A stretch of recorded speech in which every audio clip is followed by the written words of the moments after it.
Arabic, but they might want to talk about something else.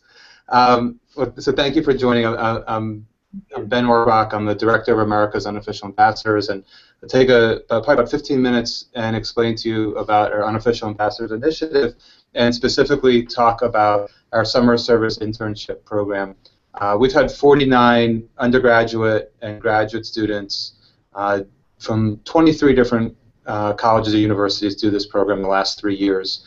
And so I posted in the chat box a link to a Prezi presentation. I think we could do a screen share as well, but I'm just going to walk you through a couple of different slides on the Prezi.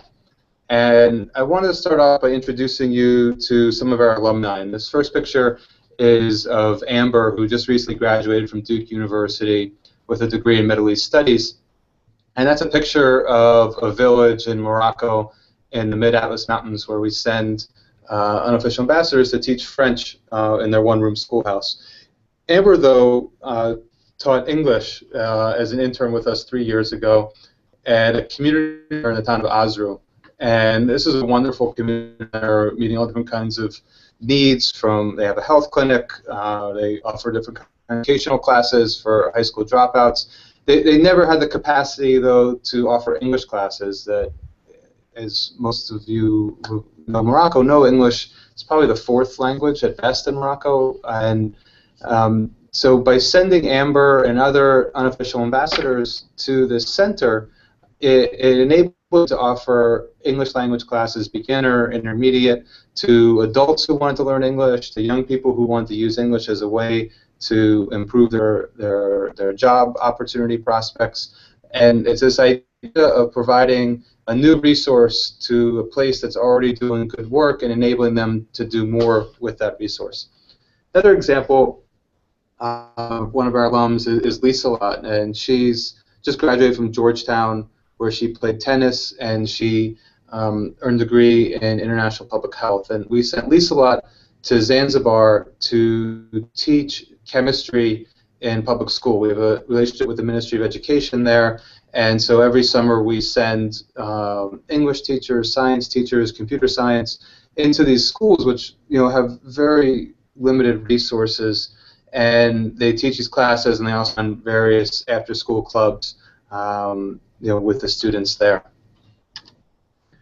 Another example, this is Oksana, who is a pre-med student at the College of New Jersey in Trenton, and 2 summers ago we sent her to Tajikistan to intern with the only autism NGO in Tajikistan. And autism is treated, unfortunately, like a disease in Tajikistan, and autistic children and adults are institutionalized, and they really receive no specific care as related to autism.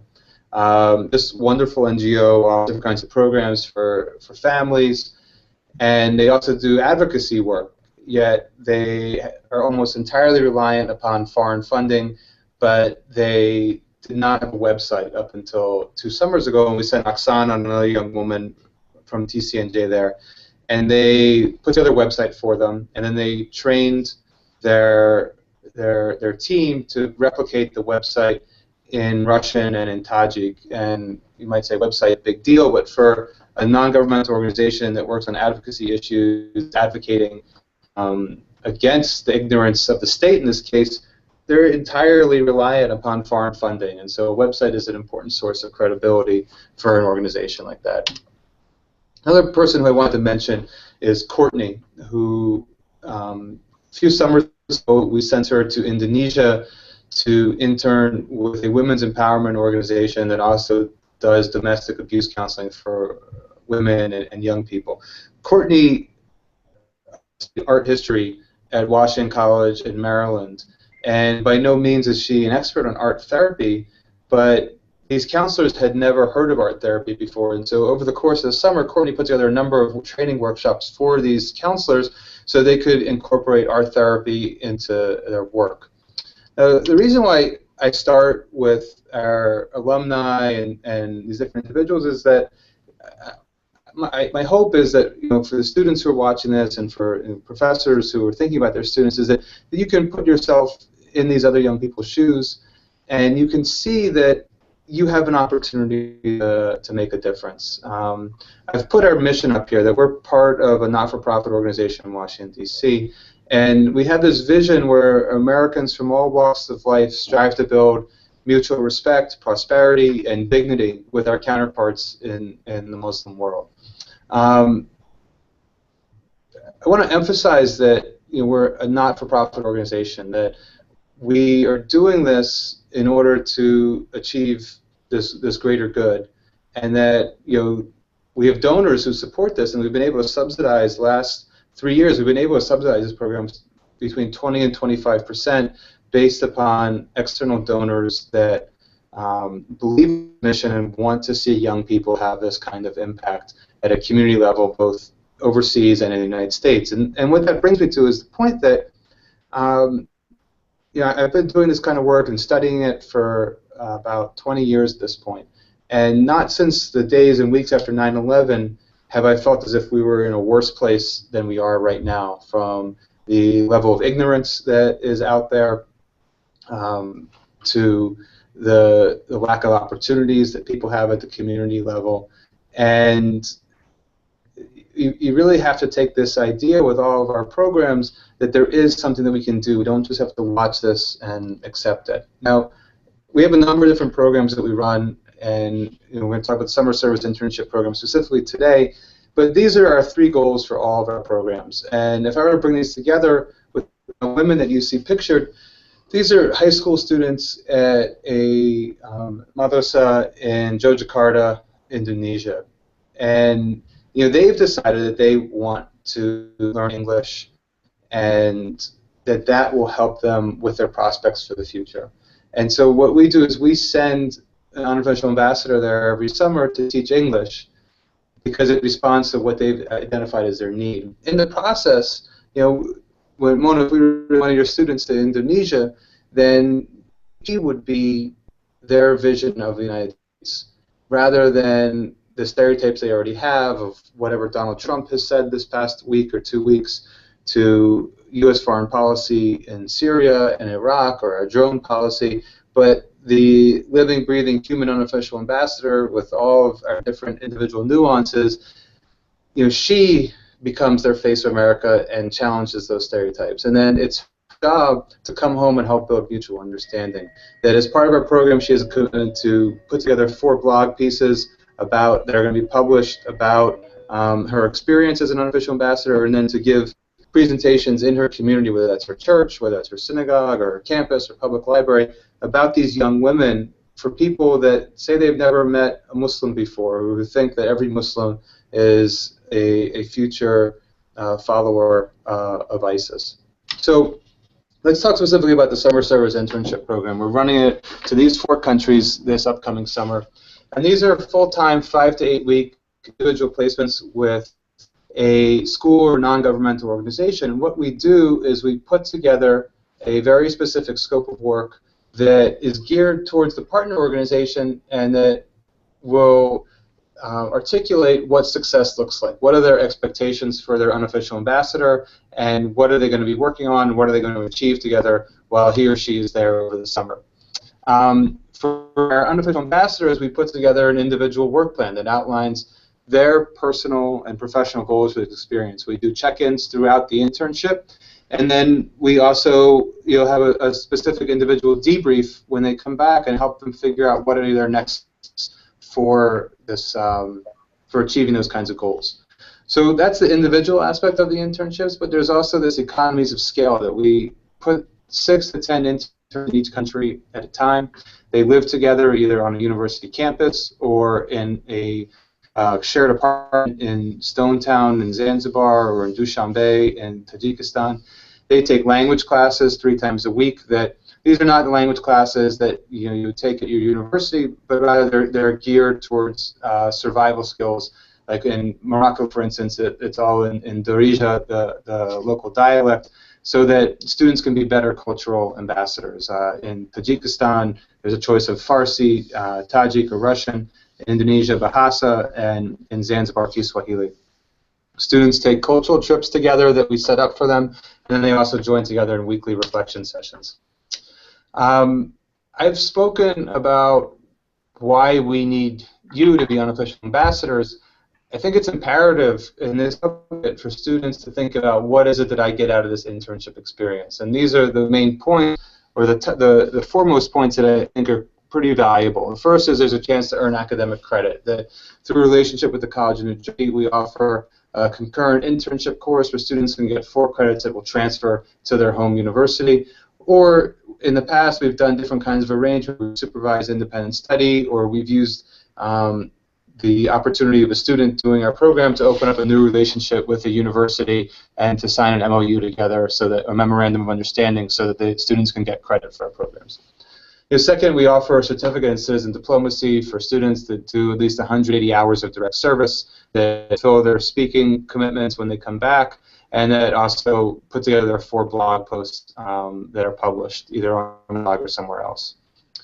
That certificate in citizen diplomacy is a great opportunity on your resume to speak about the cross-cultural experience that you gain through these kinds of internships and those skills that you pick up as well. I mentioned the opportunities to publish blog posts, and then we have a formal mentoring program that students can join after they've completed our program that pairs them with a mentor that can help them in terms of navigating the job market or just talking through different interests and possibilities for the future. So what are the different kinds of placements? As I mentioned, we largely place people in non-governmental organizations and in schools, and with NGOs in these specific areas.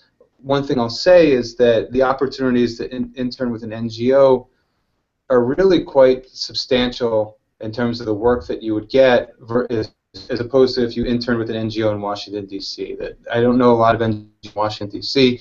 that are going to ask an NGO to design their website, but by nature of you being a native speaker of English or a very good speaker of English, you're asked to do certain things like that, or you're asked to provide different kinds of resources or skills that you're able to come up to speed on that these NGOs are lacking.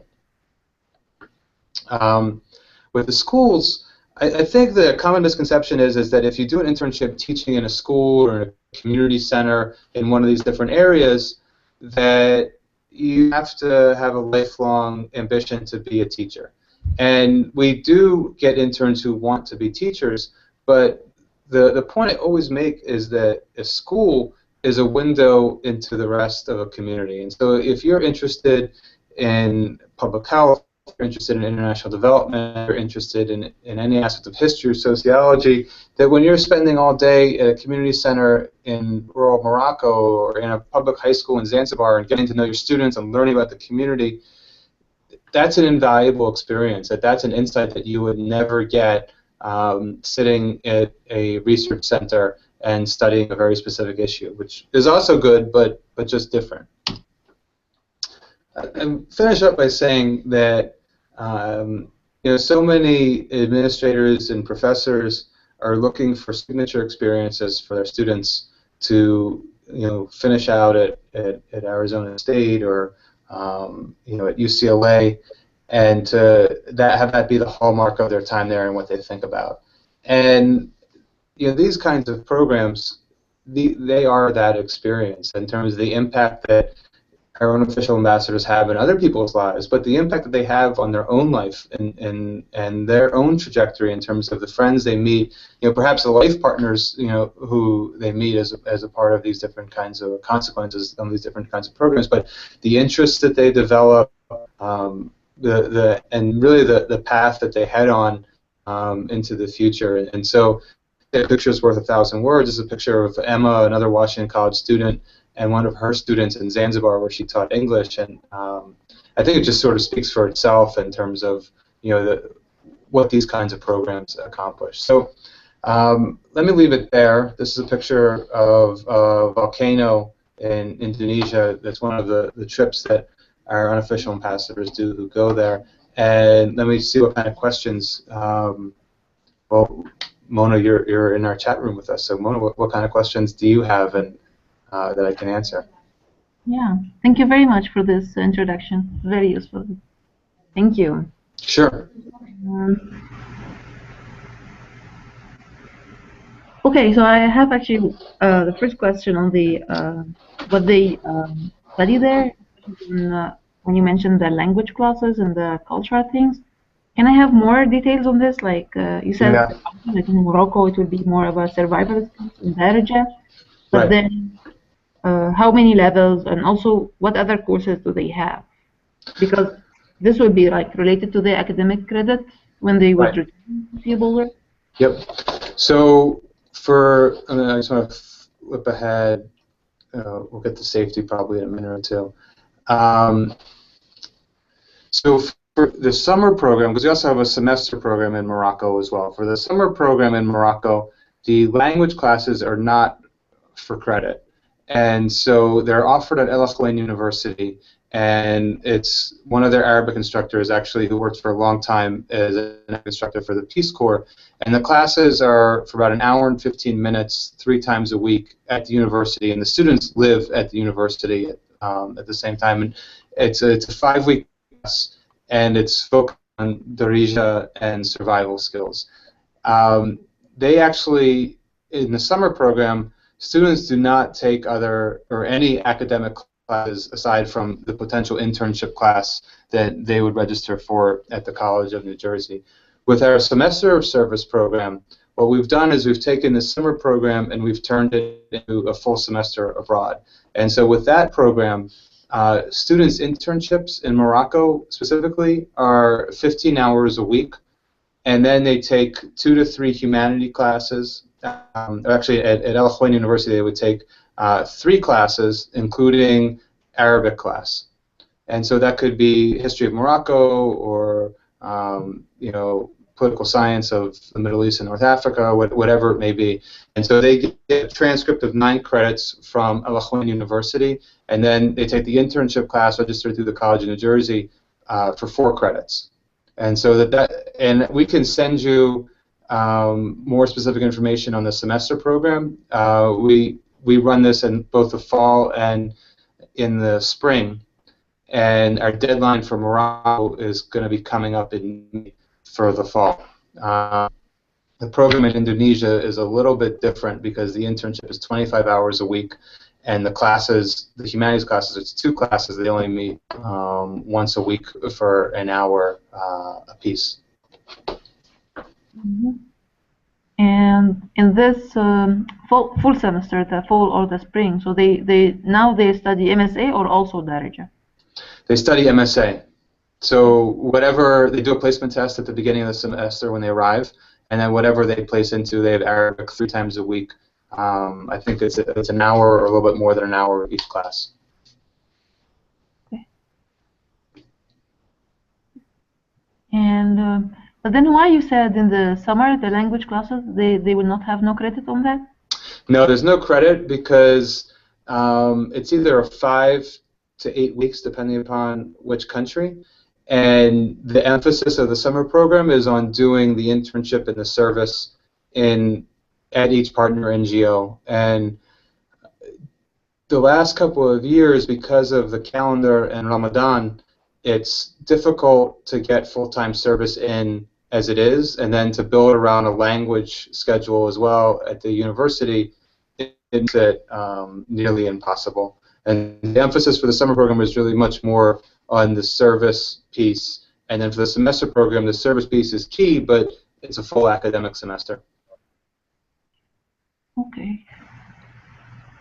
And when they go either to the full semester or the summer, it's fully funded, or they will pay something, the student? They pay, and so the semester program in Morocco, it's $13,100 for a full semester. In Indonesia, it's $13,750 for a full semester.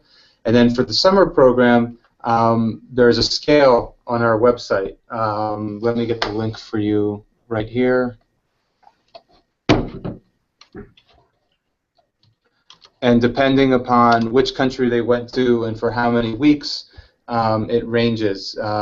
It's approximately $4,000, and that includes almost everything. It doesn't include airfare, and it doesn't include, Morocco doesn't need a visa. It does include some meals, but as part of the program, let me just go back to this other slide that I didn't know if I'd have enough time to talk about the safety, which is the most important thing. But it ties to this, that we have a full country coordinator in each one of these places who visits each site on a weekly basis, who meets individually with each volunteer. The housing is included in that program fee, and in Morocco, that's housing at El Khowein University on the campus. There's a partial meal plan. We also provide transportation to and from each placement if it's more than a 15-minute walk. And so in Morocco, we've got a placement in this village, Tarmilat. We have a couple placements in the town of Azru, and so we have a car that takes people back and forth in order to facilitate that. And then we also provide cell phones to every volunteer, and of course we provide travel insurance, medical insurance, almost everything except for flight is covered in the program.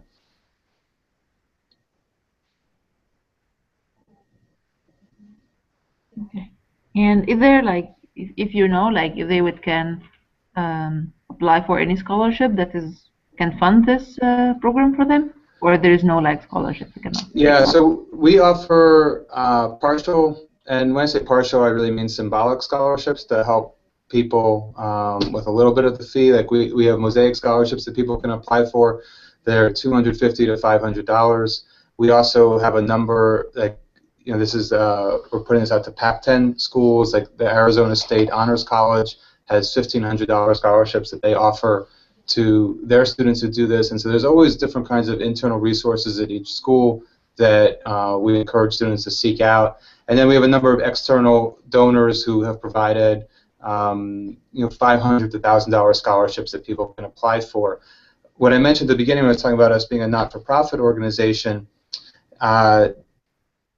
what we do is external fundraising for the whole program. And then, as I said, we've been able to raise about 20 to 25% the last 3 years that we take off of the program cost straight off of the top for everybody, so that we're subsidizing everyone to reduce the cost as much as possible.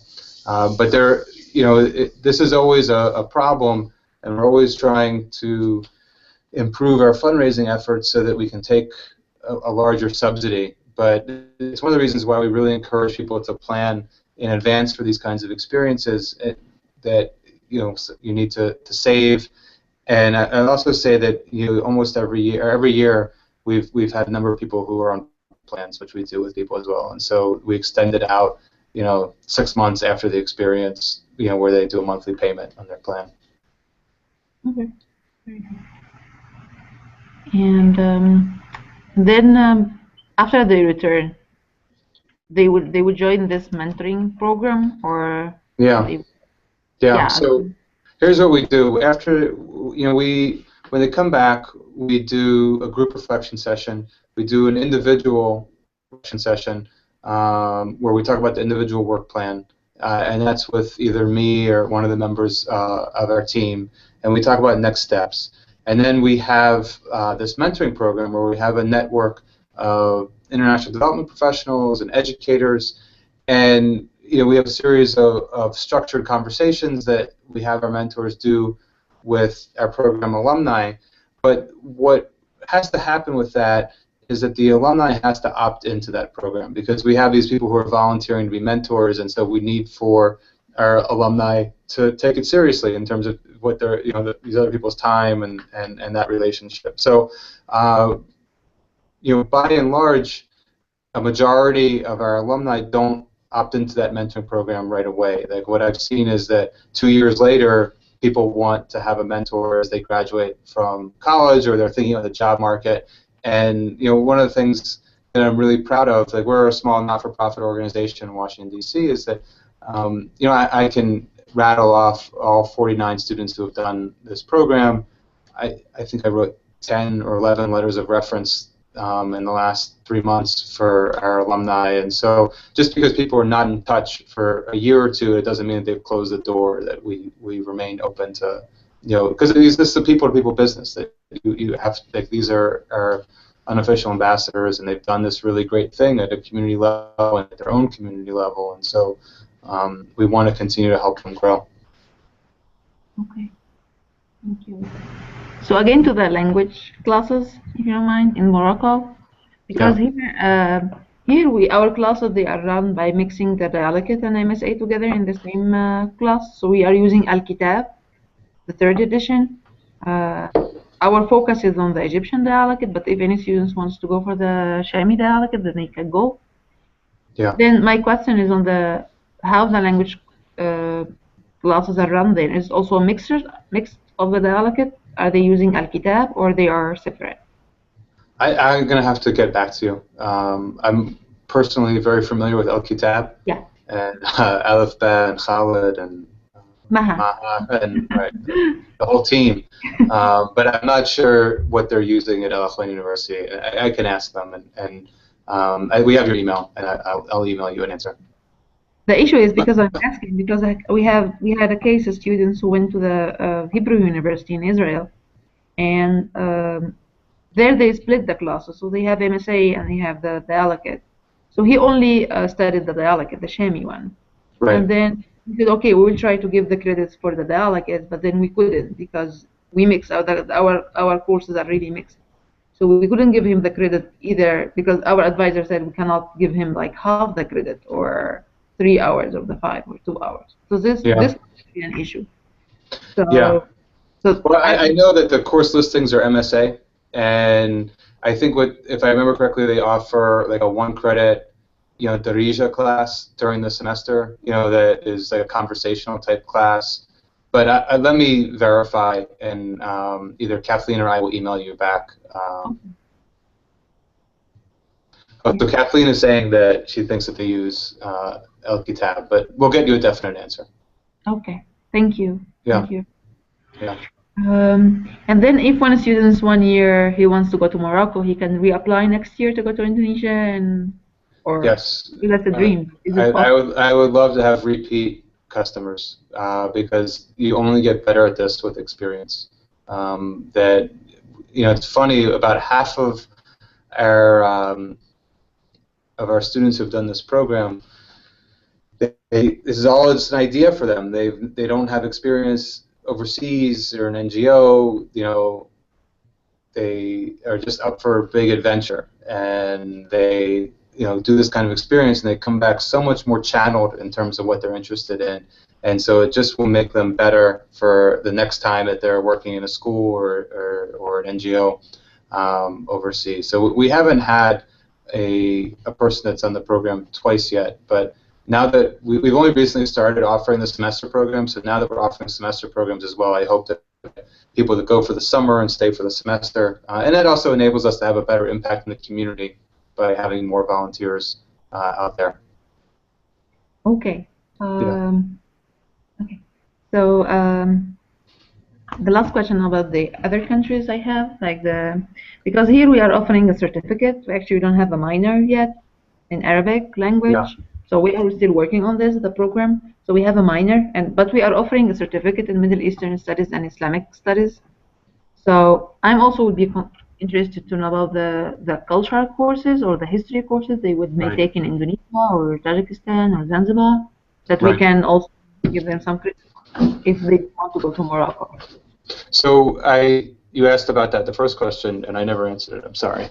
So the cultural excursions are different in each country, and so in Morocco, for instance, we spend a full day hiking in the Afran National Park, and then spend an overnight in Agit as part of the orientation process there. There's a cooking class, an overnight in Fez in the old city, and then there's also a homestay. In Indonesia, the cultural visits or excursions, they range from, there's a couple UNESCO World Heritage Sites right outside of Yogyakarta, the temples, the Borobudur and Prambanan.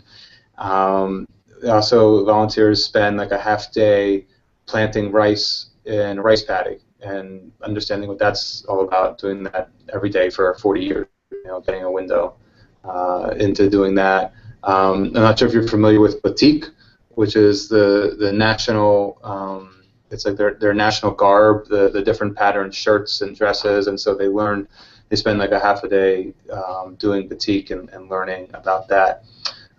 In Zanzibar, they learn about different spices that are grown in Zanzibar.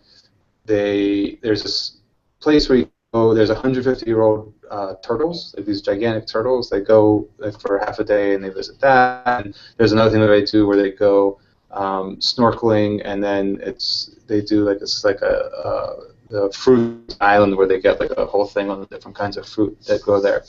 In Tajikistan, there's also stuff that they do with in terms of culinary interests, and then there's a really big in the slide. Let's see if we can go back to it. They do a 2-day hike in the mountains. Tajikistan is 93% of the country is mountainous, and so that's where's the picture? This picture right here. And so that's actually them camping last summer. I'm struggling to remember what the third one is in Tajikistan, but we try to touch on basically our country coordinators, our full-time country coordinators in each place. They tell us what are the best different things to do to give people insight into the culture. And when there's a UNESCO heritage site, it's hard to miss that, but generally they try to make it not so touristy, so they're getting a slice of real culture. Okay. And the full semester, they either Morocco or Indonesia, Tajikistan or Zanzibar, it's only in the summer, right? And then Tajikistan and Zanzibar are only in the summer at this point. That we're working on developing semester programs in both of those places, and then I would like to develop another one that's in an Arabic-speaking country, and thoughts I've had have been on either Palestine or Jordan, but that's really in development. That's not something that's going to happen in the next year. Okay, and for the full semester, like if they went to Morocco, they would study the history of Morocco, and this is for 9 other courses for 9 credit hours.